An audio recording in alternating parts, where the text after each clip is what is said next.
Hey y'all, it's Bridget Moses from Vincent and Bridget Moses Godly Encouragement here with some more godly encouragement for you. Today we are wrapping up our part 2 of our series on love, and we are talking today about practical application of loving our enemies. Loving our enemies goes against everything in our carnal nature. It's definitely not something that comes naturally to us or that's a default part of our personality. The thought of doing so initially offends everything in us. We don't want to love our enemies. We want them to pay for what they've done to us just as much as we've paid for their actions. We want revenge. That's why it's the most important to be intentional about doing. We need to be praying before we respond when we have an interaction with someone that's hurt us. It's also critical to learn how to wait to respond to things that hurt us until we're out of the emotion of the moment and to allow certain things to go. We don't always need to be right or to be understood. If it's developing into a foolish argument, it's best to just drop it and to allow God to be responsible for our reputation. We are not the ones who protect our reputation. God will do that. The Bible says, no weapon formed against you shall be able to prosper, and every tongue that rises up against you, God will condemn. It says you will condemn, but the you is capitalized. God will condemn. So, we don't need to protect our reputation. We don't need to protect our character. God can handle that all by himself, and he does much better of a job than we ever could. It's through our relationships that our enemy Satan loves to do his best to tempt us to become so distracted and exhausted that we don't have the energy necessary to make the transition to the next level. Let me say that again. It's through our relationships that our enemy Satan loves to do his best to tempt us to become so distracted and exhausted that we don't have the energy that's needed to make the transition to the next level. Now this hair is driving me nuts. Okay. We need to have the energy. We only have a certain amount of energy allotted per day. It's not a renewable commodity. So we have to be wise stewards of that energy. We don't want to waste our energy on stuff that is not tied to purpose. We want to reserve our energy so that we have the strength needed for our purpose. Ooh, God just preached to me there. Thank you, Jesus. We need to be vigilant about guarding our hearts. Vigilant. So that we don't allow him, Satan, to plant the seeds of bitterness that can uproot both parties' destinies. As I said yesterday, we were all created in God's image. That means that whenever we're short, frustrated, or responding to someone in a way that's not Christ-like, we're actually responding or reacting to God that way. It helps to keep this on the forefront of our minds whenever we're dealing with a difficult person. It's also critical to remember that God is the one keeping track of the score. Let me say that again. God's the one keeping track of the score. We don't need to keep track of the score. Oh, I did this for this person, or I was nice to this person, so now they have to be nice to me. If you have that type of mentality, you will be miserable all the time. It's called a debtor's mentality. And it's like, I did this for this person, so they owe me this. No. We are to do for people without the expectation of anything in return. We are to trust God to be the one that brings the increase. Now, God can give us way more than we can give ourselves, that we could get in our own doing. So this is actually a really benefiting, a principle that really benefits us in the end. God can give us way more than we can get on our own. And that's not why we do it. We do it because we love God. He loved us first, and we're commanded to love others. We're commanded to love our enemies. It's not an option. It's not something that's up for debate. This is what he commands, and this is what we need to do. Otherwise, we actually have to be the ones that deal with the consequences of not doing it. Now, God doesn't tell us to do anything for his good. God tells us to do things for our good. Now, when he says love your enemies, he's trying to protect us. He's saying love your enemies because, one, you're not giving them anything to work with to say that you're in the wrong, or, you're not at fault in any way because you've remained blameless. Two, you will have so much more peace when you stop picking up every single battle that comes your way. The Bible says that the battle is the Lord's. The battle is his. But we have to allow him to fight it in order for it to be his. If we try to snatch it out of his hands, then he has to allow us to get what we can get from fighting that battle. And I will tell you, I have gotten to the point of sheer exhaustion in fighting my own battles over my time walking with God. There have been points where I was literally where I wanted to die, because I kept picking up battles that I was never meant to fight. And I was exhausted, and I was battered, and I was bruised, and I was fed up. I was done. I literally asked God to please let me just come home to him. But I didn't realize I was my own worst enemy.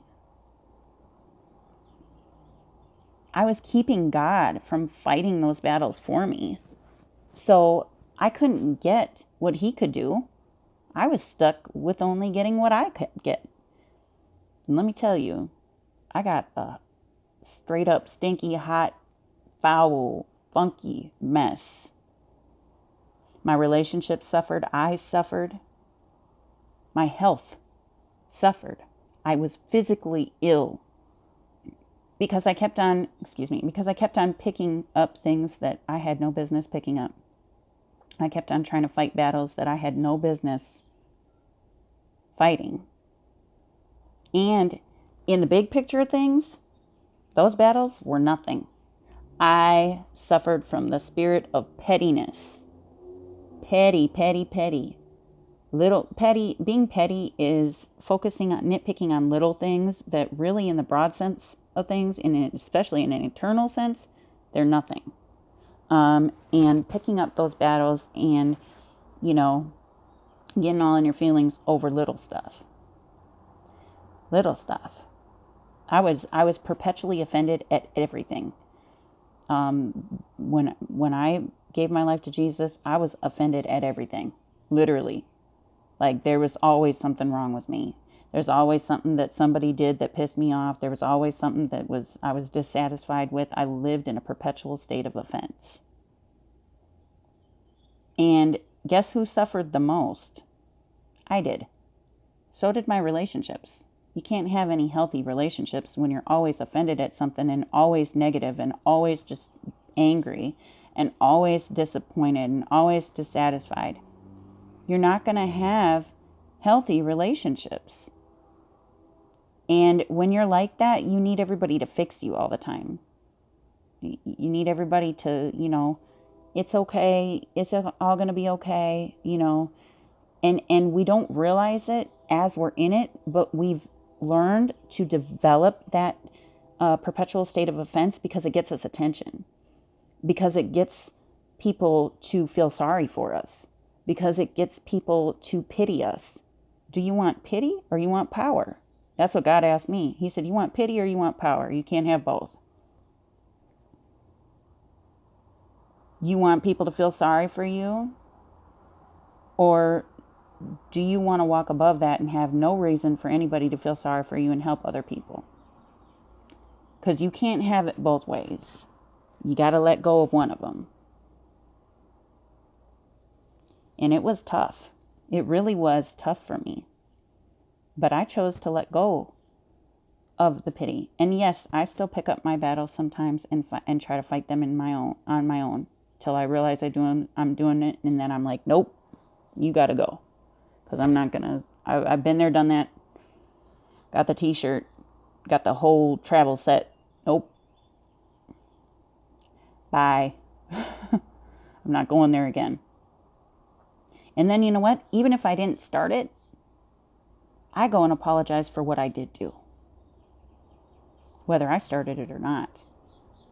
Because whether they were wrong first or I was wrong first, I'm still wrong either way. If I'm wrong, I'm wrong. It doesn't matter who started it. So I go back and apologize for my part.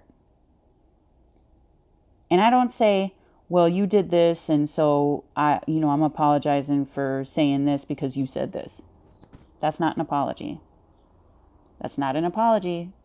That's putting blame on somebody, and you're avoiding responsibility, and you are saying that because you did this, I did this, and so therefore, yeah, I'm sorry for what I did. That's not being sorry at all. You're still putting the blame on them for what they did, not realizing that our reactions are our responsibility. Our responses are our responsibility. So we have to guard our response. That's the only thing that we're responsible for. They will have to answer to God for what they say and what they do. We will have to answer to God for what we say and what we do. And let me tell you, if you say, well, they did it first, that's not going to be a good excuse when we stand before the Lord. He's going to be like, no, what does my word say? What did I tell you in my word? This is how you deal with this thing. It's not because it does anything for him. It's because it helps us. It helps us to live the most peaceful, content lives when we do things his way. And we think that, if I don't take this into my hands, it's not going to be dealt with. I got to tell them about themselves. I'm not going to let them walk all over me. I'm not nobody's doormat. Let me tell you something. Meekness is not weakness. Meekness is power under control. I have the power to clap back. I have the power to tell you about yourself. As a matter of fact, I speak for a living, so I can tell you about yourself real good if I want to, as like T.D. Jakes says. I talk for a living. If I want to tell you about yourself, I can do so. But it takes nothing to clap back at somebody. It takes no strength, no power, no nothing. Anybody can clap back. It takes a lot of strength to keep your mouth shut. It takes a lot of strength you're not strong when you clap back at everybody. Anybody can do that. Don't be a Me Too fool. You can clap back too, but you don't have to.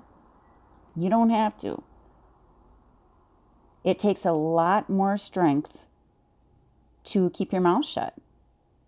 To wait. And that doesn't mean that you don't set boundaries, that you don't tend to the situation, but you don't do it right in that moment. Jimmy Evans says, from XO Marriage, which used to be Marriage Today, he says that a conversation never rises above that first 3 minutes. The level of the communication will never rise above that first 3 minutes of that conversation. So how you come at somebody is what you're going to get back. If you come at somebody funky, you're going to cause them to be offended and to get defensive because they're trying to protect themselves because you're attacking them. Now, is it more important to attack them, or is it more important to get your point across? Well, I would say it's getting your point across. That is the point, right? You want to be heard. You want to be validated. You want to be understood. You want to be acknowledged. Well, coming at somebody funky is not going to get that for you. I know, because I've done it so many times that my picture literally should be in the dictionary about it. Seriously, I was their poster child. I know this. So you're not going to get anywhere. All you're going to do is create a volatile situation, and you're not going to be able to get out of it. You're going to stay in that volatile situation, and what it's going to do is it's going to explode, and the whole entire relationship could just be destroyed because of it. And many times it is. What we say out of our mouths can never be taken back. Never make decisions in a state of emotional. Never in an emotional state make big decisions. Never. You'll always make a bad one. Wait until you don't have to make decisions right now. You don't have to say something right now. You can keep your mouth shut. It is possible because I do this. I do this now. God has taught me how to do this, and I'm not saying I apply it perfectly every time, but God has taught me how to do this.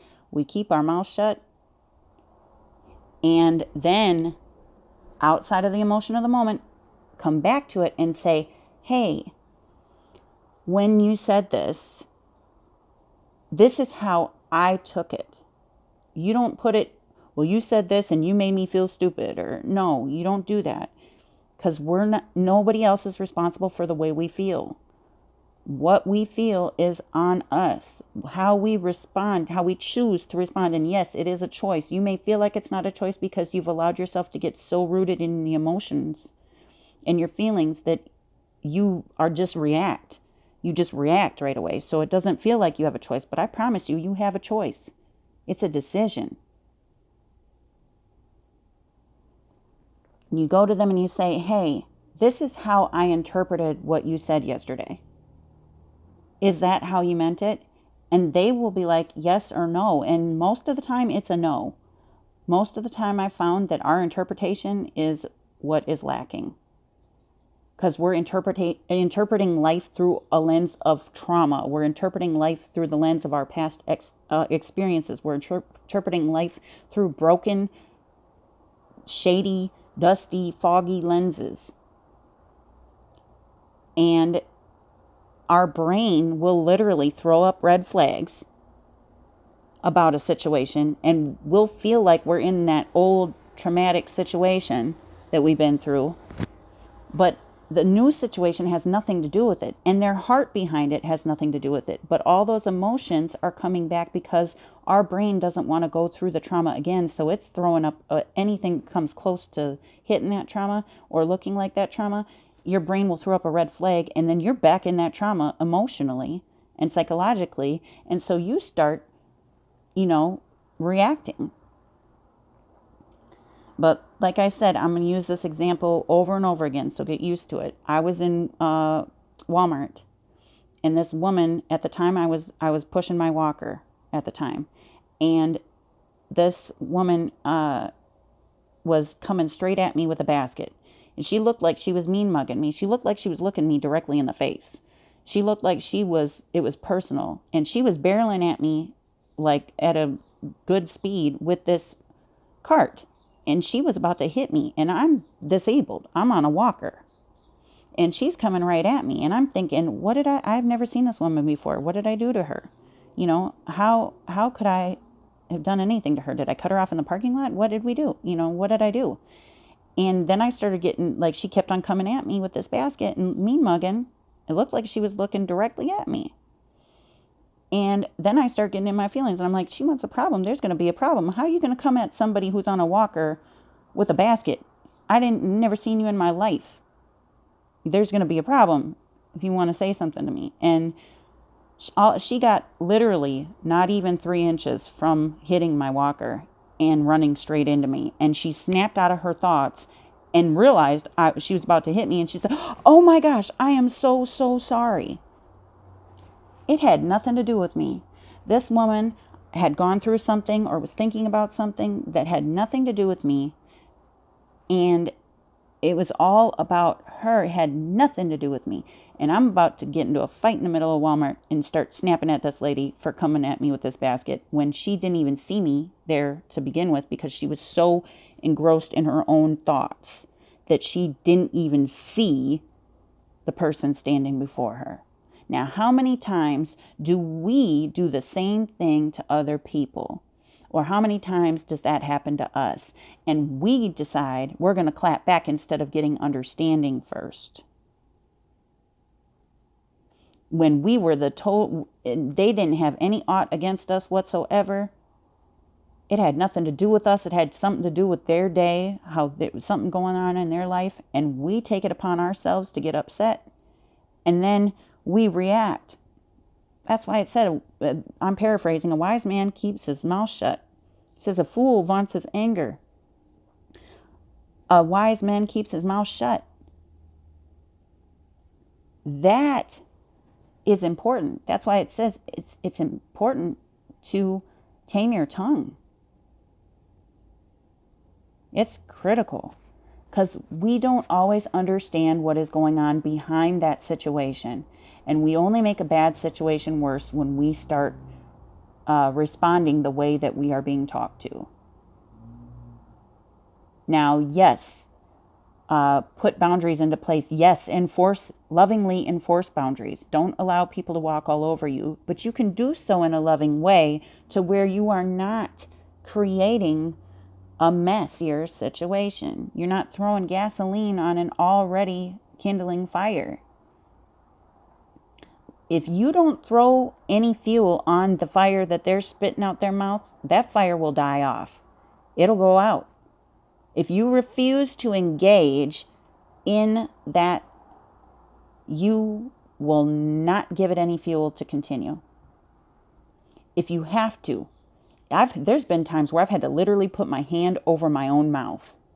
And I'll tell you one thing that is really, really a strong weapon when it comes to this type of stuff. Because the enemy he knows how to push our buttons. He studies us.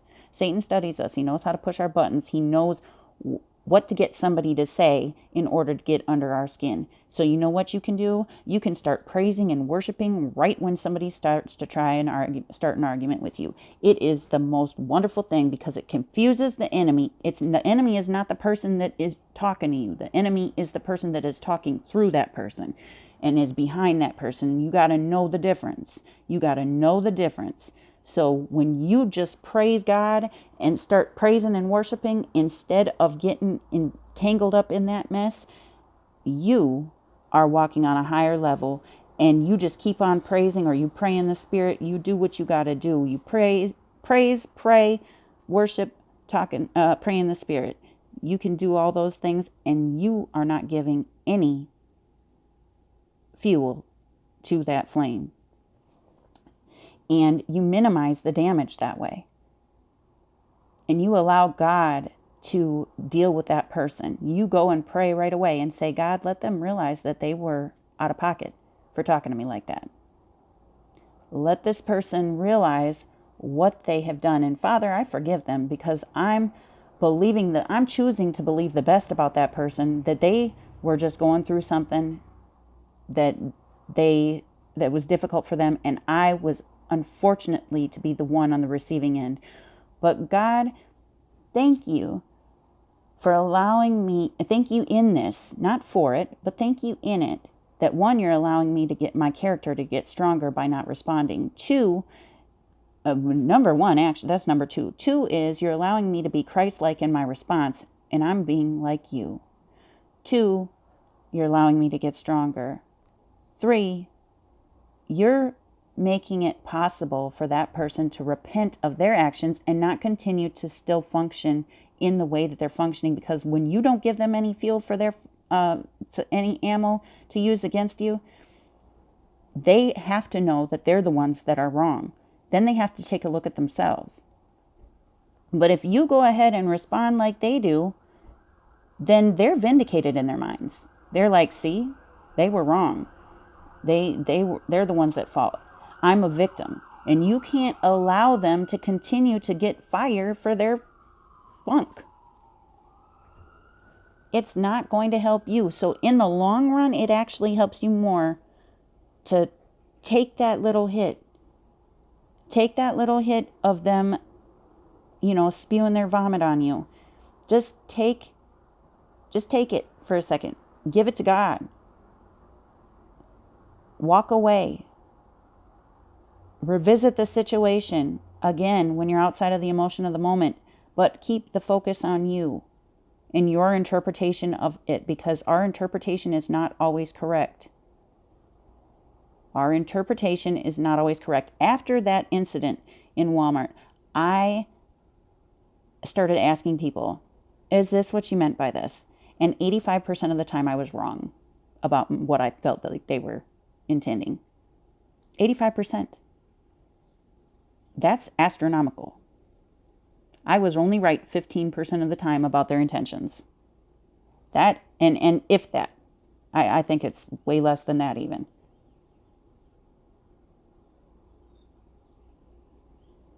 We have to start understanding that trauma and experience builds in these preconceived notions, and you're going to get what you expect from people.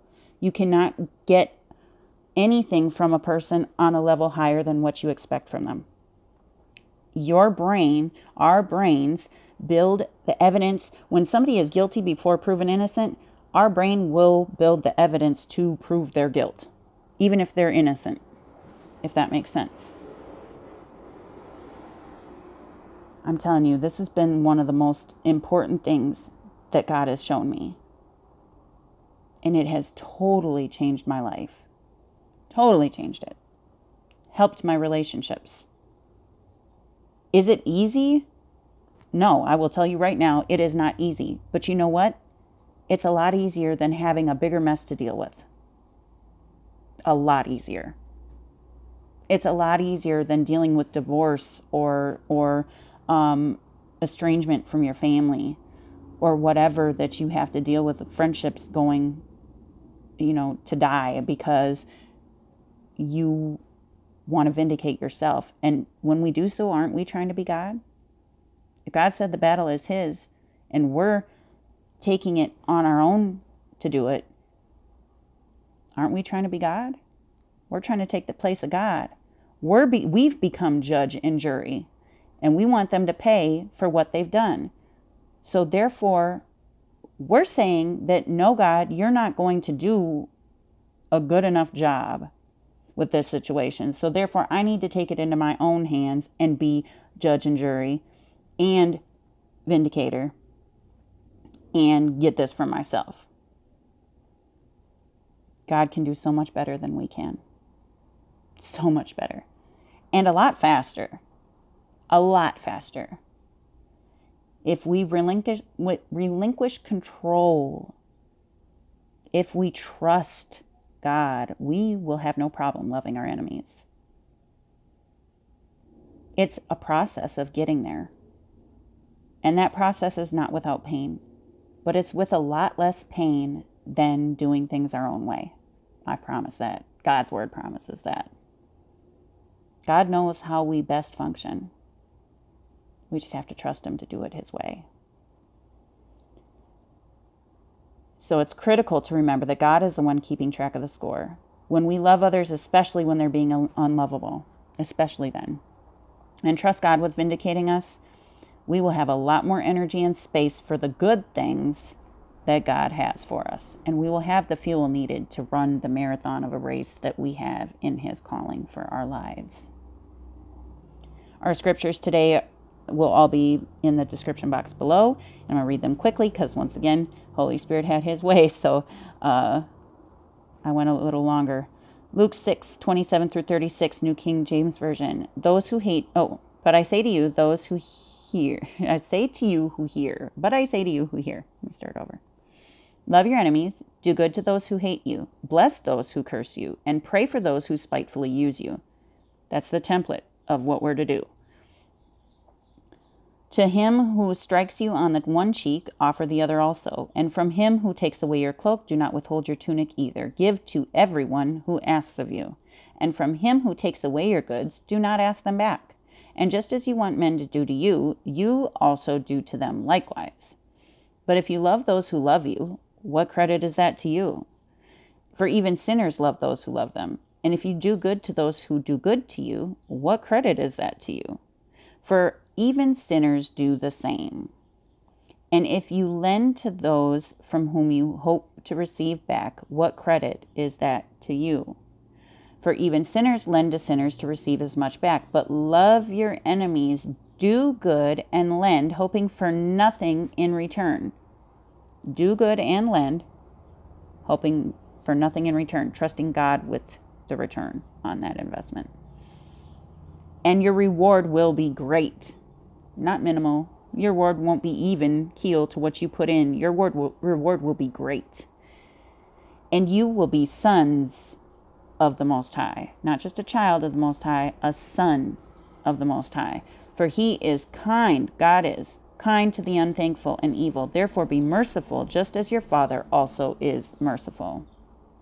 That was Luke 6:27 through 36.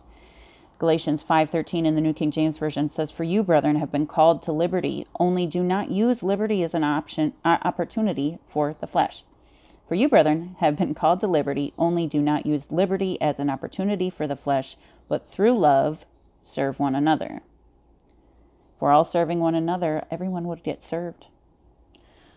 Luke 6:37-42 in the New King James Version, "Judge not, and you shall not be judged. Condemn not, and you shall not be condemned. Forgive, and you will be forgiven. Give, and it will be given to you. Good measure, pressed down, shaken together, and running over will be put into your bosom." That goes for everything, not just money. Giving. For mercy, grace, love, that is all included. "For with the same measure that you use, it will be measured back to you." And he spoke a parable to them. This is Jesus. "Can a blind lead the blind? Will they not both fall into the ditch? A disciple is not above his teacher, but everyone who is perfectly trained will be like his teacher. And why do you look at the speck in your brother's eye, but do not perceive the plank in your own eye? Or how can you say to your brother, 'Brother, let me remove the speck that's in your eye,' when you yourself do not see the plank that is in your own eye? Hypocrite, first remove the plank from your own eye, and then you'll see clearly to remove the speck that's in your brother's eye." Otherwise, we're walking around knocking everybody over with that big old plank in our own eye. Romans 13:10 in the New King James Version says, "Love does no harm to a neighbor." Everybody's our neighbor, remember that. "Therefore, love is the fulfillment of the law." Because God is love, and he is the fulfillment of the law. Romans 12:9 in the New King James Version says, "Let love be without hypocrisy. Abhor what is evil, cling to what is good." 1 Corinthians 13:1-13. "Though I speak with the tongues of men and of angels, but have not love, I have become sounding brass or a clanging cymbal. And though I have the gift of prophecy and understand all mysteries and all knowledge, and though I have all faith, so that I could remove mountains, but have not love, I am nothing. And though I bestow all my goods to feed the poor, and though I give my body to be burned, but have not love, it profits me nothing. Love suffers long and is kind. Love does not envy. Love does not parade itself. It's not puffed up. It does not behave rudely, does not seek its own. It's not provoked. It thinks no evil, does not rejoice in iniquity, but rejoices in the truth. It bears all things, believes all things, hopes all things, endures all things. Love never fails. But whether there are prophecies, they will fail. Whether there are tongues, they will cease. Whether there is knowledge, it will vanish away. For we know in part and we prophesy in part, but when that which is perfect has come, then that which is in part will be done away. When I was a child, I spoke as a child, I understood as a child, I thought as a child, but when I became a man, I put away childish things. For now we see in a mirror dimly, but then face to face. Now I know in part, but then I shall know just as I'm also known. And now abide faith, hope, and love, these three, but the greatest of these is love." 2 John 1:6 in the New King James Version, "This is love, that we walk according to his commandments. This is the commandment, that as you have heard from the beginning, you should walk in it." 1 John 4:17 in the New King James, "Love has been perfected among us in this, that we may have boldness in the day of judgment, because as he is, so are we in this world." That means Jesus is love. That means so are we in this world. Not so will we be, so are we. We just have to water those seeds by action in faith. 1 John 3:18, New King James, "My little children, let us not love in word or in tongue, but in deed and in truth." 1 John 4:20, "If someone says, 'I love God,' and hates his brother, he's a liar. For he who does not love his brother whom he has seen, how can he love the God whom he has not seen?" John 15:12, New King James, "This is my commandment, that you love one another as I have loved you. And he who does not love does not know God, for God is love." That's 1 John 4:8. Sorry I had to read through them so fast. Normally I like to take my time reading the scriptures, but for the sake of time, it's about to cut me off. So I'll see y'all later. They're in the description box below the video. Love y'all. Bye. We'll see you with something new for next week. Bye.